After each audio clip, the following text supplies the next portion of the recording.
दरवाजे पर दस्तक हुई तो माँ ने सोचा होगा कोई मिठाई देने आया होगा, पर दरवाज़ा खोलते ही उनकी आंखों में जो हैरानी थी वो किसी भी मिठाई से ज्यादा मीठी थी।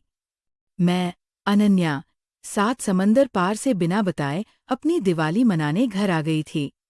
माँ के गले लगते ही घर की वही पुरानी महक सांसों में भर गई। गेंदे के फूल, अगरबत्ती और बेसन के लड्डुओं की मिलीजुली खुशबू। पापा की आंखों में भी खुशी के आंसू थे और छोटा भाई रोहित, जो अब मुझसे भी लंबा हो गया था, बस मुस्कुरा रहा था। सब कुछ वैसा ही था जैसा मैं छोड़कर गई थी, सिवाय एक चीज के, दादी के कमरे पर लगा ताला। वो कमरा जिसकी चाबी हमेशा दरवाजे पर ही लटकी रहती थी। उस ताले ने मेरे दिल में एक अजीब सी खटक पैदा कर दी। ये खुशी क्या सच में पूरी थी? अगले दिन घर में दिवाली की रौनक थी। मैं माँ के साथ रंगोली बना रही थी, पापा लड़ियाँ ठीक कर रहे थे और रोहित बस चुपचाप एक कोने में बैठा था। मैंने उससे बात करने की कोशिश की। क्या हुआ? अपनी आर्टिस्ट दीदी को भूल गया? वो बस फीकी सी हंसी हंस दिया। यहाँ सब बदल गया है दीदी, तुम नहीं समझोगी। उसकी आवाज में एक शिकायत थी, एक दूरी थी जो मीलों से भी ज्यादा लंबी महसूस हो रही थी। मैंने फिर माँ से उस ताले के बारे में पूछा। अरे कुछ नहीं, उन्होंने बात टाल दी। कमरे में सीलन आ गई है, सफाई के बाद खोलेंगे। उनका चेहरा बता रहा था कि वो झूठ बोल रही थी।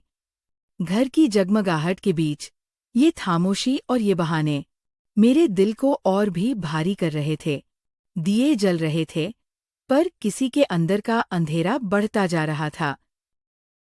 उस रात जब पूरा शहर सो रहा था, मुझे छत पर किसी के कदमों की आहट सुनाई दी। जाकर देखा तो पापा खड़े थे, अकेले, चुपचाप, आसमान को ताकते हुए। उनके कंधे झुके हुए थे, जैसे किसी अनदेखे बोझ ने उन्हें दबा रखा हो। मैंने पूछा, पापा, सब ठीक तो है? उन्होंने चौंक कर मुझे देखा, अपनी आंखों की नमी छुपाने की नाकाम कोशिश करते हुए बोले, हाँ बेटा, तू आ गई, अब सब ठीक है। लेकिन उनकी कांपती आवाज उनके शब्दों का साथ नहीं दे रही थी। मैंने पहली बार अपने पापा को इतना बेबस देखा था। वो पापा जो हमेशा कहते थे कि कोई भी मुश्किल उनसे बड़ी नहीं हो सकती, आज खुद एक मुश्किल लग रहे थे। वो छत, वो ठंडी हवा और पापा की खामोशी। मुझे यकीन हो गया था कि जिस घर को मैं अपना किला समझती थी, उसकी दीवारें दरक रही थीं। अगली सुबह मैंने घर की सफाई के बहाने पुराना संदूक खोला, दादी की यादों का संदूक। उसमें उनकी शॉल, पुरानी तस्वीरें और कुछ चिट्ठियां थीं। चिट्ठियों के नीचे एक फाइल दबी थी। मैंने उसे खोला तो मेरे हाथ कांपने लगे। वो हमारे घर के कागजात थे, लेकिन पापा के नाम के साथ एक और नाम लिखा था, शिवनारायण सिन्हा। ये नाम मैंने पहले कभी नहीं सुना था। और कागजात के साथ एक एग्रीमेंट भी था, जिस पर लिखा था कि अगर कर्ज वक्त पर नहीं चुकाया गया तो घर का आधा हिस्सा कर्ज देने वाले का हो जाएगा। तारीख अगले हफ्ते की थी। मेरे पैरों के नीचे से जमीन खिसक गई। वो ताला, वो पापा की बेबसी, रोहित का गुस्सा, सब शीशे की तरह साफ हो रहा था। हमारा घर, हमारी छत, हमारी यादें, सब दाव पर लगी थी। मैं वो कागज लेकर सीधा माँ के पास गई। ये शिवनारायण सिन्हा कौन है माँ? मेरा सवाल सुनकर उनका चेहरा सफेद पड़ गया। बहुत देर तक वो चुप रहीं, फिर उनके सब्र का बांध टूट गया। उन्होंने रोते हुए बताया कि पापा के बिजनेस में बहुत बड़ा घाटा हुआ था। उन्होंने दोस्तों रिश्तेदारों से मदद मांगी, पर किसी ने साथ नहीं दिया। आखिर में उन्हें शहर के सबसे बड़े सूदखोर शिवनारायण से घर गिरवी रखकर कर्ज लेना पड़ा। हम तुझे परेशान नहीं करना चाहते थे बेटा, वो बोली, तू वहाँ इतनी मेहनत कर रही है, हम तुझे अपनी परेशानियों का बोझ नहीं देना चाहते थे। उनकी आंखों में आंसू थे, लेकिन मुझे अपने अंदर एक गुस्सा महसूस हो रहा था। क्या मैं इतनी पराई हो गई थी कि अपने ही परिवार के दुख में शामिल नहीं हो सकती थी? मैं अपने कमरे में आई और लैपटॉप खोल लिया। उंगलियां कीबोर्ड पर तेजी से चल रही थीं, पर दिमाग सुन्न था। मैंने शिवनारायण सिन्हा के बारे में खोजना शुरू किया। इंटरनेट पर उसके बारे में जो कहानियां थीं, वो डरावनी थीं। लोगों की जमीनें हड़पना, उन्हें बर्बाद कर देना। वो एक गिद्ध था, जो दूसरों की मजबूरी पर पलता था। मुझे समझ आ गया कि पापा कितने बड़े जाल में फंस चुके थे। और दादी का कमरा, अब मुझे ये भी समझ आ रहा था कि उस पर ताला क्यों था। शायद एग्रीमेंट के मुताबिक घर का वो हिस्सा अब हमारा था ही नहीं। मैं जो दिवाली की खुशियां लेकर आई थी, वो अब एक भयानक तूफान में बदल चुकी थी। मुझे अपने परिवार को इस तूफान से बाहर निकालना था, लेकिन मैं अकेली थी और रास्ता नजर नहीं आ रहा था। शाम को मैंने पापा से बात की। इस बार मैं चुप नहीं रही। क्यों छुपाया आपने मुझसे ये सब पापा? क्या आपको मुझ पर भरोसा नहीं था? मेरे सवालों के सामने वो टूट गए। उन्होंने सब कुछ सच सच बता दिया।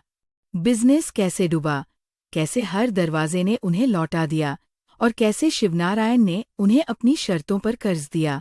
मैं हारा हुआ महसूस कर रहा था। अनन्या, उनकी आवाज में सालों का दर्द था। मैं अपनी बेटी के सामने एक नाकामयाब बाप बनकर नहीं खड़ा होना चाहता था। उस दिन मैंने जाना कि माँ बाप का प्यार कभी कभी उनके अभिमान की दीवारों के पीछे छिप जाता है। वो हमें तकलीफ से बचाने के लिए खुद को सबसे बड़ी तकलीफ दे देते हैं। हमारी लड़ाई अब सिर्फ एक कर्ज से नहीं थी, बल्कि उस खामोशी से भी थी, जिसने हमारे बीच इतनी बड़ी दीवार खड़ी कर दी थी। शोर सुनकर रोहित भी कमरे में आ गया। जब उसे पता चला कि मुझे सब मालूम हो गया है, तो उसका गुस्सा फूट पड़ा। अब पता चला आपको? वो मुझ पर चिल्लाया। जब मैं यहाँ कॉलेज छोड़कर अपनी पेंटिंग्स बेच कर ब्याज चुका रहा था, तब आप कहाँ थी दीदी? आप अपनी अमेरिका की दुनिया में युश थीं। उसने बताया कि उसने अपने आर्ट कॉलेज की फीस घर के खर्चों में लगा दी और चुपचाप छोटी मोटी पेंटिंग्स बनाकर बेचने लगा, ताकि घर चल सके। उसका हर शब्द एक तीर की तरह मेरे दिल में लग रहा था। मैं जिसे नादान समझ रही थी, वो चुपचाप घर का बोझ उठा रहा था। और मैं इस सबसे अनजान, अपनी दुनिया में मगन थी। उस रात हम चारों एक ही छत के नीचे थे, लेकिन मीलों दूर। हमारे बीच सिर्फ राज नहीं थे, बल्कि अनकहे त्याग और शिकायतें भी थीं। छोटी दिवाली की सुबह थी। घर में न कोई पकवान बना, न कोई तैयारी हुई। रंगोली अधूरी पड़ी थी और लड़ियाँ बुझी हुई थी। हम सब एक दूसरे से नजरें चुरा रहे थे। घर, जो त्योहार पर खिल उठता था, आज किसी मातम की जगह लग रहा था। ऐसा लगा जैसे हमारे अंदर का अंधेरा बाहर की रोशनी पर हावी हो गया है। मैं अपने परिवार को ऐसे बिखरते हुए नहीं देख सकती थी। ये सच है कि मैं उनके साथ नहीं थी, लेकिन अब तो थी। हार मान लेना मेरा तरीका नहीं था। मैंने एक गहरा सांस लिया। अब रोने या शिकायत करने का वक्त नहीं था। अब कुछ करने का वक्त था। मैंने फैसला किया कि इस दिवाली पर सिर्फ दिए नहीं जलेंगे, बल्कि उम्मीद भी जलेगी। हमारे परिवार की उम्मीद। मैंने सबको एक साथ बिठाया। मैं जानती हूँ, मैंने आप सबकी तकलीफ नहीं समझी, लेकिन अब हम सब साथ हैं। मैंने पापा से कहा, मैं ये कर्ज चुका दूंगी। पापा ने मना किया, नहीं, ये मेरी लड़ाई है। मैंने कहा, नहीं पापा, ये मेरी या आपकी लड़ाई नहीं, ये हमारी लड़ाई है। मैंने एक प्लान बनाया। मैं अपनी सेविंग से कर्ज को रीस्ट्रक्चर करने के लिए डाउन पेमेंट दूंगी। और रोहित, मैंने उसकी पेंटिंग्स देखी थीं, वो कमाल की थीं। रोहित, हम तुम्हारी पेंटिंग्स ऑनलाइन बेचेंगे। मैं तुम्हारी वेबसाइट और मार्केटिंग देखूंगी। आप, पापा, अपने बिजनेस का अनुभव इसे संभालने में लगाइएगा। माँ, आप तो कला को समझती ही हैं। पहली बार, महीनों बाद, मैंने सबकी आंखों में एक चमक देखी। ये सिर्फ पैसे का समाधान नहीं था, ये हमारे सम्मान, हमारे हुनर और हमारे परिवार को एक साथ लाने का एक नया रास्ता था। अगले दिन हम सब शिवनारायण के ऑफिस गए। वो एक चालाक आदमी था, जिसने हमें देखकर व्यंग से मुस्कुराया। लेकिन जब मैंने आत्मविश्वास से बात की, उसे अपने लैपटॉप पर पूरा फाइनेंशियल प्लान दिखाया और रोहित की कला की कीमत बताई तो उसकी मुस्कुराहट फीकी पड़ गई। वो एक मजबूर परिवार से बात नहीं कर रहा था, वो एक प्रोफेशनल से बात कर रहा था। पापा ने भी दृढ़ता से कहा कि वो अपनी गलतियों को सुधारना चाहते हैं। हमारी एकता और हमारे साफ इरादों को देखकर शिवनारायण को झुकना पड़ा। वो एक नए पेमेंट स्ट्रक्चर के लिए मान गया। ये एक छोटी सी जीत थी, लेकिन हमारे लिए ये बहुत बड़ी थी। हमने सिर्फ कुछ और मोहलत नहीं जीती थी, हमने अपना खोया हुआ आत्मविश्वास वापस जीता था।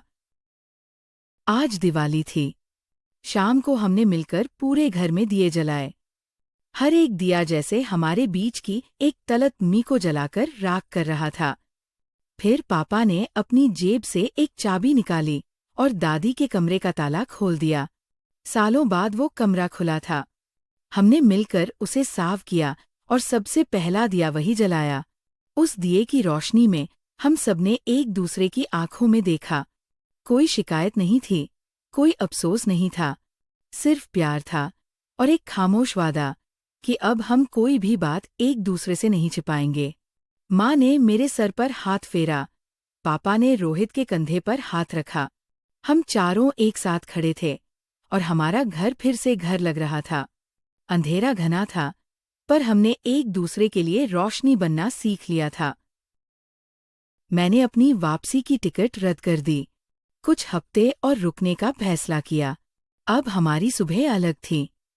मैं डाइनिंग टेबल पर लैपटॉप लेकर रोहित की वेबसाइट बनाती तो वो बगल में बैठकर अपनी नई पेंटिंग पर काम कर रहा होता।